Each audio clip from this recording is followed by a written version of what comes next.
எல்லாருக்கும் காலை வணக்கம். எல்லாரும் எப்படி இருக்கிறீங்க? Almost fall. ஸோ நல்லா என்ஜாய் பண்ணுங்க. ஒவ்வொரு செகண்டும் ரொம்ப ரொம்ப பொண்ணானது. நான் இப்போ விஷயத்துக்கு வார். எனக்கு தெரிஞ்ச ஒரு ஆக்கள்கிட்ட கதை. ஸோ இந்த கேர்ள் வந்து எப்படியான்னு சொன்னால் ஊருக்காக வாழ்றது. இந்த நேரம் குறையும் சொல்லுவா தன்னை கணவனை பற்றி. சரியா?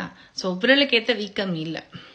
அவங்க கார் வாங்கினாங்கன்னா நாங்கள் கார் வாங்கணும், அவங்க வீடு வாங்கினாங்கன்னா நாங்கள் வீடு வாங்கணும், அவங்க அங்கே போனாங்கன்னா நாங்கள் இங்கே போகணும், அவங்க கியூபா மெக்சிகோ போனாங்கன்னா நாமளும் போகணும். சரியா? இப்படி. ஸோ நான் என்ன சொல்ல வரேன்னா, நம்ம ஊருக்காக வாழ்ந்தோம்னு சொன்னால் நம்ம உண்மையிலே எங்களோட வாழ்க்கையை நம்ம என்ஜாய் பண்ண முடியாது. இது எங்களோட வாழ்க்கை. எங்களோட வாழ்க்கையை நாங்கள் தான் என்ஜாய் பண்ணணும்.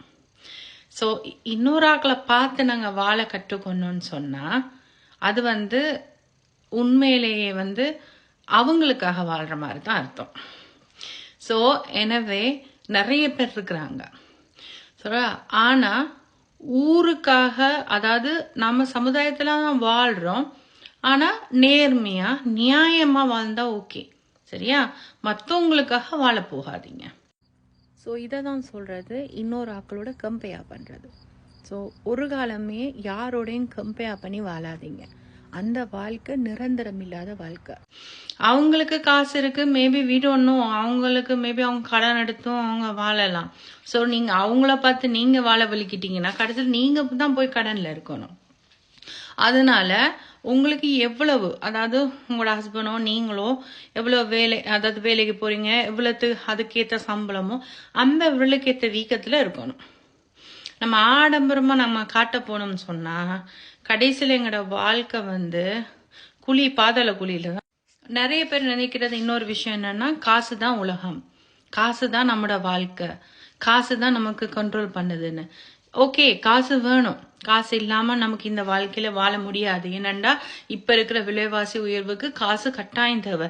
இன்னைக்கு ஒரு 3-4 வேலை செஞ்சாலும் அந்த அவ்வளவு எவ்வளவு வேலை ஓட்டினாலும் நம்மளுக்கு அந்த காசு பத்துது இல்லை. பட் காசை விட முக்கியமான ஒரு அம்சம் ஒன்று இருக்கு. சரியா? நம்மளோட வாழ்க்கையில காசு வேணும், ஆனால் பேராசைப்படக்கூடாது. சரியா? சும்மா ஆசைக்கும் பேராசைக்கும் நிறைய டிஃப்ரெண்ட் இருக்கு. ஸோ உண்மையான அன்பை காசால வாங்க முடியாது. ஒரு அன்பான தாய, அதாவது எங்கட தாய காசால வாங்க முடியாது. உண்மையான அன்பான மனைவிய காசால வாங்க முடியாது.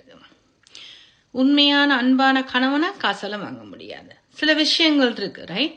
நம்ம எதுவுமே கொண்டு போனதில்லை. பட் இருக்கிறதுக்கு ஏற்ற விரலுக்கு ஏற்ற வீக்கத்தோட நாங்கள் வாழ்ந்தோம்னா எங்களோட வாழ்க்கை சந்தோஷமா இருக்கும். So enjoy your day. சந்தோஷமா இருங்க. Thanks for watching. Bye.